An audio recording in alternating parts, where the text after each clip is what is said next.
PDM की हुकूमत खत्म हुई है, इक़्तिदार गया है, तो अब मफाद परस्त टोला जो है वो एक तो इनकलाबी बनना शुरू हो गया है। पहले इनकलाबी सामने आ गए हैं, ये पहला नतीजा है इक़्तिदार जाने का। लेकिन जहाँ पे एक इनकलाबी सामने आया है, वहीं पे उस इनकलाबी ने सारा कच्चा चटा खोल कर रख दिया है कि पीडीएम की हुकूमत कैसे चलती रही, कैसे ये कानून साजियाँ करते रहे। और अब मियाँ नवाज शरीफ जो वोट को इज़्ज़त दो के बड़े एक वोट का इज़्ज़त दो का नारा देने वाले थे, जिनकी पूरी ब्रांडिंग की गई थी, जिनको सबसे पाकिस्तान का बड़ा, पाकिस्तान की तारीख का सबसे बड़ा इनकलाबी बनाकर पेश किया गया था, जिनको कहा गया था कि दुनिया के चंद एक लीडर जो रेजिस्टेंस की अलामत है, मज़ामत की अलामत है, उनमें से वो एक हैं। हालांकि जो उन्होंने रेजिस्टेंस की है, जो उनकी असल जो वक़्त है, वो सारे आप भी जानते हैं, मैं भी जानता हूँ, पूरा पाकिस्तान जानता है, सिवाय चंद एक उन लोगों के जो ज़हनी तौर पे या तो बददियानत हैं या बेचारों के IQ लेवल का मामला है, जो आज भी नवाज शरीफ को समझते हैं वो बहुत बड़े इनकलाबी थे या हैं। हम तो पहले दिन से जब वो इनकलाबी बनने की उन्होंने बात की थी, उसी दिन कहा था कि जिसकी जो पैदावार जो है वो इस्टेब्लिशमेंट की हो, वो इस्टेब्लिशमेंट के खिलाफ कैसे खड़ा हो सकता है। मियाँ नवाज शरीफ को इक़्तिदार में लाने वाली पहली मरतबा इस्टेब्लिशमेंट थी। जब वो इक़्तिदार में इस्टेब्लिशमेंट वैसे आए, आप 1990 में देखें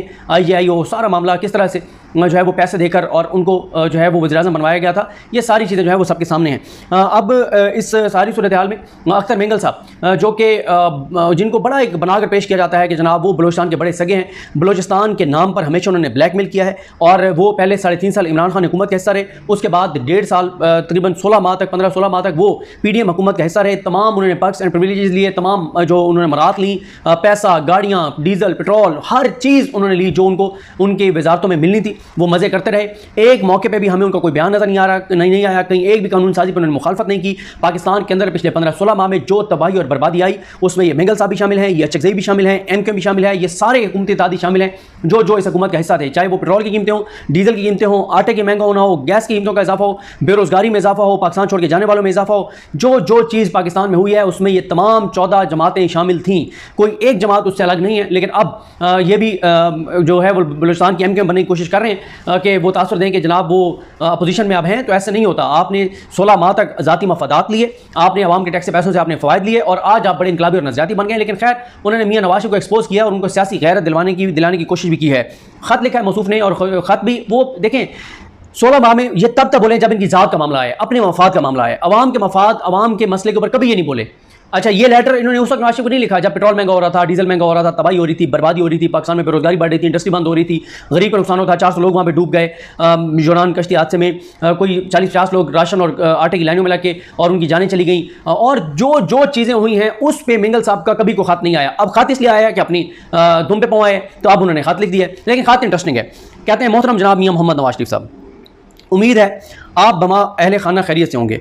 मेरा आज का मैसेज गुज़िश्ता मैसेज मोरखा 22 जुलाई 2022 का तसलसल है, क्योंकि जिन मसाइल का जिक्र मैंने पहले किया था काश कि उनमें कमी आती, लेकिन हस्बे रवायत उनमें इजाफा होता गया। इसके इल्ज़ाम किसी पर डालने की बजाय हम अपनी शुमी किस्मत को ही ठहराएं तो बेहतर होगा। वही बलूचिस्तान, वही जबरी गुमशुदगियाँ, सियासी हाल की बजाय बंदूक से मसले के हल की कोशिश, सियासतदानों के बजाय इस्टेब्लिशमेंट की तरफ से आस लगाना या उनकी मुशावरे से मसले का हल तलाश करना।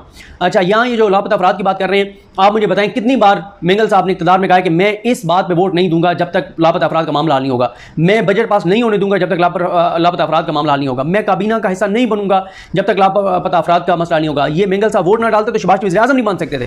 कह देते मैं नहीं वोट डालता, पहले कमिटमेंट दो कि लापता अफराद का मसला हल होगा। ये लापता अफराद वाला कोई मसला नहीं है। ये लापता अफराद के मामले को ब्लैकमेलिंग के तौर पे इस्तेमाल करते हैं और वापस जो है वो अपने ज़ाती मफादात लेते हैं, अपने जो है वो काम करवाते हैं। उसके बाद वो कहते हैं, और फिर वो मरीम नवाज साहबा जो मुदस्सिर नारो के बेटे को, लापता अफराद के बच्चों को गोद में बिठाती थी, तस्वीरें खिंचवा के वो वायरल करवाती थी, पूरा उनकी ब्रांडिंग होती थी। और बड़े बड़े ह्यूमन राइट्स एक्टिविस्ट जो है वो मरीम नवाज साहबा का वो बनाते होते थे कि मरीम जो वो क्या बात है, असल में तो वो लापता अफराद के लिए पाकिस्तान में काम कर रही हैं। 16 माह में एक बार आपने देखा लापता अफराद पे मरीम नवाज का कोई ट्वीट, कोई बयान, कोई मीटिंग, कोई बात, कोई मुलाकात, कुछ भी नहीं। उस वक्त तो 10 बलोच तलबा बैठे होते थे लाहौर में, गई वहाँ भी पहुँच जाती थी, तस्वीरें बनवाती थी और सारे वो असल में रियासत को उस वक्त ब्लैकमेल कर रही थी। और ब्लैकमेल उन्होंने कर लिया। उन्होंने क्या कहा था? उन्होंने कहा मज़ामत होगी तो मफामत होगी, और फिर मज़ामत हुई और मफामत हुई, और फिर उन्होंने कहा उनको आसान रास्ता आता था और उस आसान रास्ते पर वो चल रही हैं। उसके बाद आगे लिखते हैं, जनाब मियाँ साहब, हम पर जो गुजरी या गुजर रही है वो हमारी किस्मत, लेकिन हैरानगी इस बात से है कि जो आप लोगों पर गुजरी उससे भी अभी तक आपने सबक नहीं सीखा। हमें जनरल अयूब से लेकर जनरल मुशर्रफ के मजालिम तक अच्छी तरह याद हैं, लेकिन आपकी जमात मुशर्रफ और बाजवा की साजिशों और गैर इक़दाम को इतनी जल्दी फरामोश करके एक बार फिर रात की तारीखियों में बगैर इत्तेहादियों को एतमाद में लिए, कानून साजी करके जमहूरी इदारों को कमज़ोर करके, गैर जमहूरी ताकतों को मज़ीद ताकतवर करके जमहूरियत के ताबूत में मज़ीद कीलें ठोंकने के मुतरादिफ होगा। इंसानी हकूक़ के बरखिलाफ़ कानून साजियाँ शायद हमसे ज़्यादा मुस्तकबिल में आप हज़रात के ही खिलाफ इस्तेमाल की जाएंगी, क्योंकि हम बलूचिस्तान के बासियों को रोज़ अव्वल से ही इंसान समझा ही नहीं गया। अच्छा, वो मियां नवाज शरीफ को कह रहे हैं कि आपके खिलाफ संभालोगे। मियां नवाज शरीफ कह रहे हैं हमें कोई मसला ही नहीं है, हम तो एक पेज पे हैं, हम तो दिलो जान से एक हैं और हम तो आसान रास्ते पर चल रहे हैं, उस रास्ते पर चल रहे हैं जो रास्ता शहबाज शरीफ का रास्ता था, और उस रास्ते पर मेरी बेटी भी बहुत ज़बरदस्त चल रही है, मैं भी ज़बरदस्त चल रहा हूँ, हमें तो कोई मसला नहीं है। मिंगल साहब कहते हैं कि CPAC से अहले बलूचिस्तान को क्या हासिल हुआ, आपसे बेहतर और कौन जान सकता है। कितने मोटरवे, बिजली और शमसी तवानाई के मंसूबे, मेट्रो ट्रेनों और बसों से लेकर सेहत और तालीम के सहूलतों से लेकर पीने के पानी के जो मंसूबे और सहूलतें मुहैया की गई हैं, वो दुनिया की तरक्की की तारीख में अपनी मिसाल आप हैं। भाई अगर कुछ नहीं मिला था CPAC में, तो वो तो हमें बताया जाता कि इमरान खान ने CPAC रोक दिया था 3.5 साल में। शहबाज शरीफ का तो पता चला था कि चाइनीज़ इनसे दिल से मोहब्बत करते हैं, शहबाज स्पीड इनको चाइनीज़ ने कहा है, और ये आएंगे तो बहुत तबाही और बर्बादी हो जाएगी CPAC की, यानी तरक्की में। तो ये तो कह रहे हैं कुछ भी नहीं हुआ, शहबाज शरीफ के दौर में भी कुछ नहीं मिला हमें। उसके बाद कहते हैं कि मौजूदा दौर में गवादर यूनिवर्सिटी के क़याम बाग मकाम लाहौर का भी ऐलान किया गया, जो मैं समझता हूँ कि बलूचिस्तान में तालीमी पसमानदगी को दूर करने में अहम किरदार अदा करेगा। गवादर एयरपोर्ट का नाम बजाय किसी बलूचिस्तान की सियासी या समाजी शख्सियत के किसी ऐसे शख्स के नाम कर दिया जिसके नाम से शायद ही बलूचिस्तान के लोग वाकिफ़ हों। गुज़िश्ता मरदमशुमारी में बलूचिस्तान की आबादी जो कि तकरीबन 2 करोड़ 24 लाख के करीब बनती थी, CCI की मीटिंग में 73 लाख कम करके क्या पैगाम देने की कोशिश की जा रही है। क्या किसी भी आम फैसलों में इत्तेहादियों के एतमाद में लिए बगैर फैसले करना बदएतमादी ही को दवाम बख्शेगी। बड़े और छोटे सूबों के दरमियान नफरतों की मिट्टी से बनाए गए इन मीनारों की ऊंचाई और मजबूती में कमी के बजाय इजाफा ही हो सकता है। अपने मफादात के तहफ़्फ़ुज़ और अपने मुस्तकबिल में आने वाली हुकूमत की राह हमवार करने के लिए कानून बनाए और तोड़े भी जाते हैं, लेकिन उसके बरअक्स अहले बलूचिस्तान को अपने प्यारों के लिए आवाज़ उठाना और आंसू बहाना भी खिलाफ कानून है। आपकी गुज़िश्ता 2 दौरे हुकूमत में भी ये सब कुछ होता रहा, और हम पिछली बार की तरह इस बार भी ये तसव्वुर और ख्याल करके बैठे कि शायद उन तर्क जज्बात के बाद आपकी जमात को अब एहसास हो गया होगा, लेकिन आपकी जमात ने हमें पहले भी गलत साबित किया और अब भी।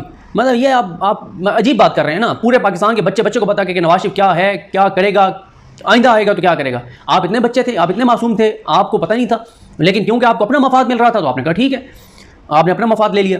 उसके बाद कहते हैं कि जनाब काश कि हमें मुताला पाकिस्तान के निसाब की किताबों में गुज़िश्ता 76 साल तारीख पढ़ाई जाती तो शायद हम तारीख से सबक हासिल करते, लेकिन अब तो हम और आप तारीख के सामने सिर्फ और सिर्फ जवाब दे रहे हैं। और आज वज़ीर-ए-आज़म की ऐसे शख्स की नामज़दगी के जिसकी बहसीयत वज़ीर-ए-आज़म हमारे लिए ना कि सियासत के दरवाजे बंद कर लिए गए, बल्कि आपके इस तरह के फ़ैसलों ने हम और आप में मज़ीद दूरियाँ पैदा कर दी।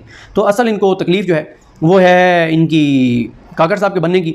बस वही कि भाई हमारे को बंदा आता जिससे हमारा माल पानी, हमारे मामलात चीज़ें चलती रहती हैं, बस ये इनका मामला है, और इनका कोई अवामी मफाद कोई मामला नहीं है, बस ये इनका मामला है, ये इनकी सूरत हाल है।